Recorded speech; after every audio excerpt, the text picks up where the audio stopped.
قادر مطلق خدا باپ اور بیٹے اور روح القدس کا فضل اور اطمینان آپ کو ہمیشہ حاصل ہوتا رہے، آمین۔ خداوند یسوع مسیح کے آسمان پر اٹھائے جانے کی عید آپ سب کو بہت مبارک ہو۔ آج کتاب مقدس میں سے ہم اسی دن کی مناسبت سے سیکھیں گے صعود المسیح کے عبادت پر اثرات، یعنی مسیح کے آسمان پر اٹھائے جانے کا عبادت پر کیا اثر پڑا۔ عبادتیں تو ایماندار شروع سے کرتے آئے ہیں۔ آدم اور حوا کی اولاد خدا کے حضور قربانیاں پیش کرتی رہی ہے۔ اس زمانے سے لوگ دعا کرتے رہے ہیں۔ ابراہیم، اسحاق اور یعقوب اور ان کی اولاد اور پھر موسیٰ کے ذریعے ملنے والی شریعت کے تحت بنی اسرائیل خدا کی عبادتیں کرتے رہے ہیں، یہاں تک کہ خداوند یسوع مسیح جب اس دنیا میں بدن کی صورت میں آیا تب بھی عبادتیں ہوا کرتی تھی، اور مسیح خداوند بھی عبادتوں میں شامل ہوتا رہا۔ مسیح خداوند بھی کامل انسان کے طور پر عبادتیں کرتا رہا، لیکن مسیح خداوند جب آسمان پر اٹھایا گیا تو اس کا عبادت پہ کیا اثر پڑا، کس طرح سے عبادت پہ فرق پڑ گیا، تبدیل ہو گئی عبادت، اس کی نوعیت بدل گئی، اس کا اثر بدل گیا۔ کیا ہوا عبادت کو؟ جو پہلے عبادتیں ہوتی تھیں ان کے انداز بدل گئے، اب کچھ اور ہو گیا ہے اس عبادت کو۔ آئیے سیکھتے ہیں۔ جب مسیح اٹھایا گیا اس وقت سے ہی مسیحیوں کی عبادتیں بھی مسیحی ہو گئیں۔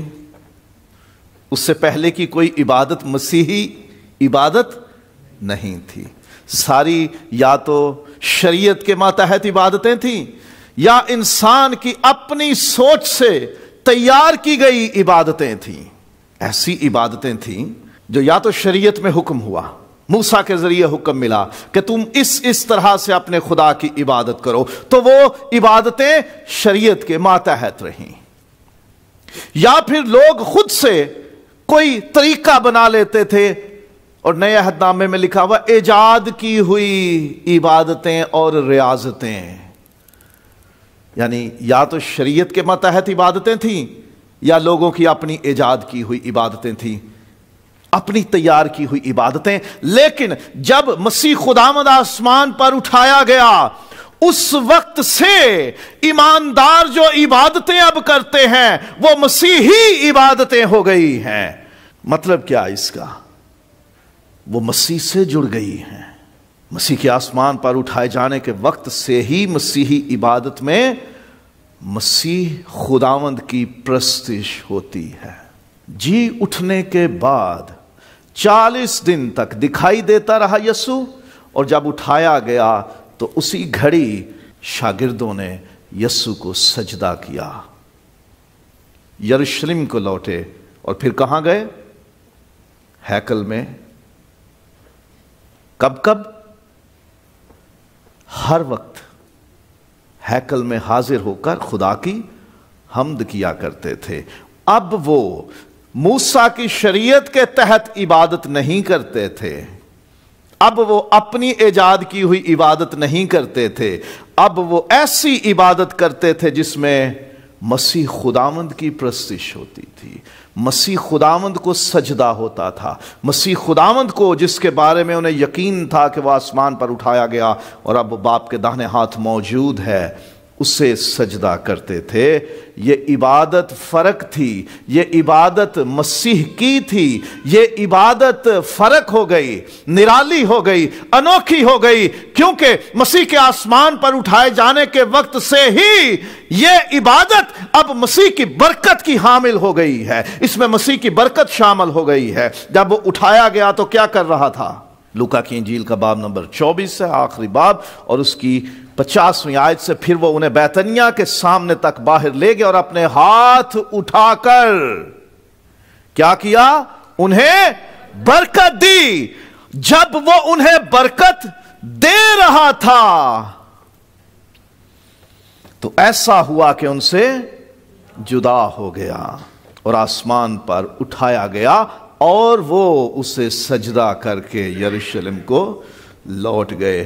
اب عبادت پہ یہ اثر پڑا ہے کہ جب سے مسیح اٹھایا گیا ہے وہ برکت دیتے ہوئے ہاتھ ہی شاگردوں نے دیکھے ہیں. وہ ان کے سجدوں پہ مسیح کی برکت قائم ہے, ان کی پرستش پہ مسیح کی برکت قائم ہوئی ہے, ان کے ایمان پہ مسیح کی برکت قائم ہوئی ہے.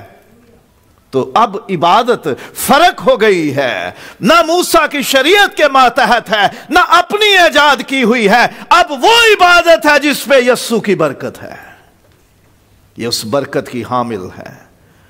اس میں یسوع کی عطا کی ہوئی برکت شامل ہے.